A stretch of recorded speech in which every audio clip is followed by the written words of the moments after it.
Hello friends, എല്ലാവർക്കും സുഖമാണല്ലോ. Welcome to Shyama's recipe box. ഇന്ന് ഞാൻ വന്നിരിക്കുന്നത് ചോറിനൊക്കെ കൂടെ കഴിക്കാൻ പറ്റുന്ന ഒരു അടിപൊളി റെസിപ്പിയുമായിട്ടാണ്. തൈര് രസം. വളരെ കുറച്ച് ചേരുവകൾ കൊണ്ട് വളരെ എളുപ്പത്തിൽ ഇത് തയ്യാറാക്കിയെടുക്കാം. ടേസ്റ്റോ അപാരമാണ്. വരൂ, നമുക്ക് പെട്ടെന്ന് തന്നെ റെസിപ്പിയിലോട്ട് പോവാം. ആദ്യം തന്നെ ഞാനൊരു മിക്സിയുടെ ജാറിലിട്ട് കുറച്ച് സാധനങ്ങളൊന്ന് ചതച്ചെടുക്കുന്നുണ്ട്. ഒരു 3 പച്ചമുളക് ചേർത്ത് കൊടുക്കാം. കൂടെ ഒരു 4-5 അല്ലി വെളുത്തുള്ളി, ഒരു 3 ചെറിയ ഉള്ളി, 1 ടീസ്പൂൺ കുരുമുളക്. ഇത്രയും സാധനങ്ങൾ നമുക്ക് നന്നായിട്ടൊന്ന് ചതച്ചെടുക്കാം. ഞാൻ ആദ്യം തന്നെ ഒരു പാത്രം സ്റ്റൗവിൽ വെച്ച് കൊടുത്തിട്ടുണ്ട്. ഇത് ചൂടായി വരുമ്പോൾ ഓയിൽ ഒഴിച്ചു കൊടുക്കാം. ഞാൻ വെളിച്ചെണ്ണയാണ് എടുത്തിട്ടുള്ളത്. എണ്ണ ചൂടായി വരുമ്പോൾ ഒരു 1/2 ടീസ്പൂണോളം കടുകിട്ടൊന്ന് പൊട്ടിച്ചു കൊടുക്കുന്നുണ്ട്. 1/2 ടീസ്പൂണിൽ താഴെ കണ്ട് ഉലുവയും കൂടി ചേർത്ത് കൊടുക്കാം. അത്ര തന്നെ ജീരകം കൂടി ചേർക്കുന്നുണ്ട്. ജീരകം നിങ്ങൾക്ക് വേണമെങ്കിൽ ചതച്ചെടുക്കില്ല, അതിൻ്റെ കൂട്ടത്തിൽ ചതച്ചെടുക്കാം. ഞാൻ വിട്ടുപോയതാണ്. ഇനി 2 കഷ്ണം വറ്റൽമുളക് കൂടി ചേർക്കാം. ഇതൊക്കെ ഒന്ന് പൊട്ടി വന്നു കഴിഞ്ഞാൽ നമ്മൾ നേരത്തെ ചതച്ച് വെച്ച അരപ്പില്ലേ, അത് ഇതിലോട്ട് ചേർത്ത് കൊടുക്കാം. ഇനി നന്നായിട്ടൊന്ന് മൂത്ത് വരണം. ഈ എണ്ണയിലൊന്ന് ജസ്റ്റ് ഒന്ന് ഇളക്കി മൂപ്പിച്ചെടുക്കാം. ഇനി കുറച്ച് കറിവേപ്പില കൂടി ചേർക്കുന്നുണ്ട്. കൂടെ കുറച്ച് മല്ലിയില കൂടി ചേർത്ത് കൊടുക്കാം.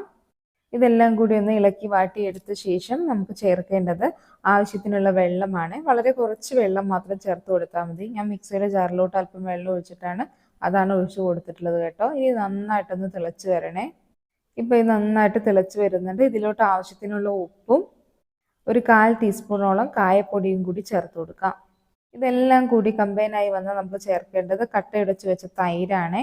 തൈര് ചേർത്ത് കൊടുത്ത ശേഷം നന്നായിട്ട് ഇളക്കിയെടുക്കാം. നിങ്ങൾക്ക് ഫ്ലെയിം വേണമെങ്കിൽ ലോയിൽ വെക്കാം, അതല്ലെങ്കിൽ ഓഫ് ചെയ്യാം. പിന്നെ കൂടുതൽ ചൂടാക്കേണ്ട ആവശ്യമില്ല കേട്ടോ. നമ്മൾ ഓൾറെഡി തിളച്ച വെള്ളത്തിലോട്ടാണ് ഈ തൈര് ഒഴിക്കുന്നത്. കൂടുതൽ തിളപ്പിച്ച് കഴിഞ്ഞാൽ ഇത് പിരിഞ്ഞു പോകും. അതുകൊണ്ട് നമുക്ക് ഫ്ലെയിം ഓഫ് ചെയ്യുന്നതായിരിക്കും നല്ലത്.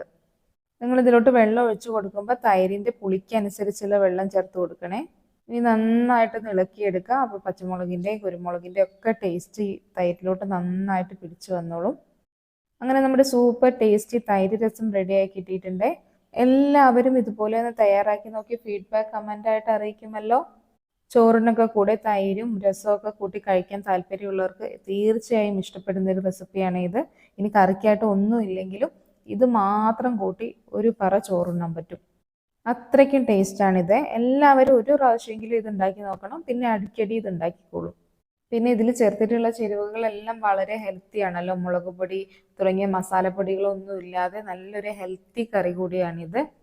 നമ്മളെ ദഹനത്തിനൊക്കെ വളരെ നല്ലതാണ്. റെസിപ്പി ഇഷ്ടപ്പെട്ടാൽ ലൈക്ക് ചെയ്യാനും ഫ്രണ്ട്സിനോ റിലേറ്റീവ്സിനൊക്കെ ഷെയർ ചെയ്ത് കൊടുക്കാനും മറക്കല്ലേ. ചാനൽ ഇതുവരെ സബ്സ്ക്രൈബ് ചെയ്യാത്ത കൂട്ടുകാരുണ്ടെങ്കിൽ സബ്സ്ക്രൈബ് കൂടി ചെയ്ത് സപ്പോർട്ട് ചെയ്യൂ. വീണ്ടും പുതിയൊരു അടിപൊളി റെസിപ്പിയുമായിട്ട് കാണാം. താങ്ക്